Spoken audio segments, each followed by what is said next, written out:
So I'm just kind of giving you a little disclaimer or forewarning. So my thing is this.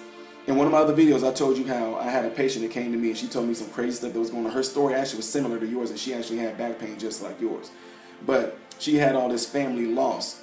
She had all this abuse that had happened to her, a molestation and stuff like that. She went to psychiatrists, she went to pastors, she went to doctors to get medication and all this stuff like that. But the thing is that we have to realize that when you take the medication causes your brain to release certain chemicals in there, whether it's dopamine or oxytocin or whatever. Those things like that cause you to feel good, okay? So by you feeling good, it seems like it increases your mood. And by your mood being increased, you figure that this is the thing that is helping. But as soon as that medication wear off, bam, you right back to it. So growing up on the streets, I always said this. I teach some of my physician friends that I have, and I say, you know what, you guys are no different you guys are no different than a lot of my family members that I grew up with in the ghetto and in the hood, and some of the big kingpin drug dealers. Because I said, once they get somebody on that drug, they got a lifelong crackhead. I said, so you guys are no different.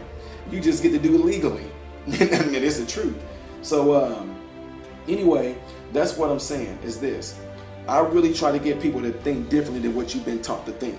That's why, I mean, I don't watch TV. When I say I don't watch TV, I mean like I don't have cable. I haven't had cable in now I think going on 18 years. Now, there is like a thing where you can hook it up and flip through channels. I don't watch the news or anything like that, but you don't know why? Because I don't want my world, I'm talking about, when I say my world, I'm talking about in my mind. I don't want my world to be their world.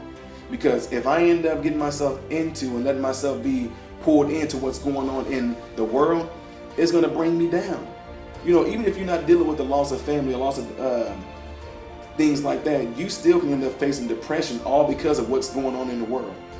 See, that's why I have a lot of friends of mine get mad at me because they say, the world is getting ready to end, and I sit there and I think to myself like, wait, why is the world going to end? Because they'll say to me, well, look all the stuff that's going on, it's getting close to the end. So I think to myself like this, is the world really getting bad? Is the world really getting worse?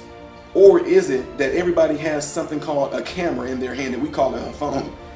No, it's not that the world is getting worse. The world is not really, the world, what we call out there, society, is not getting worse. The only difference is now there's just more exposure to it. Everybody has a phone in their hand that they can record the things that's going on. So it's not getting worse. It's just that now you actually got more, you got more insight into what's going on because everybody has a camera in their hand. So what am I saying all that for? The world can dictate to you how you should feel. The world can dictate to you what you need to do to fix your problems with this medication. Let me ask you something, all my viewing audience. The loss of a loved one and all that, when those feelings come upon you, did a pill cause you to feel bad? In other words, did the medication cause you to feel depressed? Did the medication cause you to feel angry?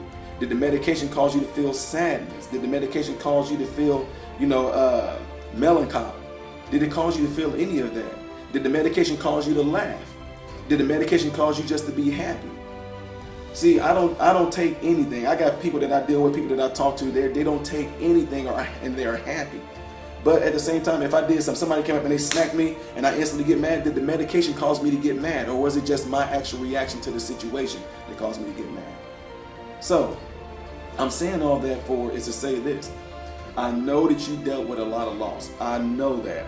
I'm not going, and what I hate that people do, I'm not going to sit there and say, look, I dealt with a lot of loss and da-da-da-da. I'm not going to make this about me because I'm over the stuff that happened. I'm not going to go into details about all the cousins that I lost, the uncles and all that, to gang violence, to shooting, to family, let's just say wars. We're going to leave it at that, street wars. But what I'm saying is this. You have the power to change your situation. But if all you dwell on is what's going on with you right now, then tomorrow looks just like today, so there's nothing to look forward to. So my question to you is this. What do you want out of this? Do you want happiness? Do you want joy? Do you want peace? I know you want relief from the pain, but like I said, we'll talk about that later. But do you want happiness? Do you want joy? Do you want peace? Do you want it to where life just looks completely different. Because if you do, then all I'm asking you to do is take your focus off of what's going on with you right now and put it on something else. I guarantee you, the minute you start thinking and seeking out things that's actually going to go towards the goal that you want, God will place people in your life to actually get you to that goal. I'm going to give you a short little thing of something that happened as I was growing up. When I made a decision to actually want to do the right thing, first of all, a coach noticed how great I was in track when I was in the 6th grade or something like that. He came into my life. At the same time, because of the situation that we were in, we ended up in an after-school program. So we had a guy named Keith Anderson who ended up being in our life right there. So he was there for a certain period of time. He was there for the pre-adolescence of what we were going through. He was there for knowing that us being 12, 13 years old, that, you know, people were having sex and having kids at that age where I'm from. And so he was being straight up and real with us. So I needed him in my life for that period.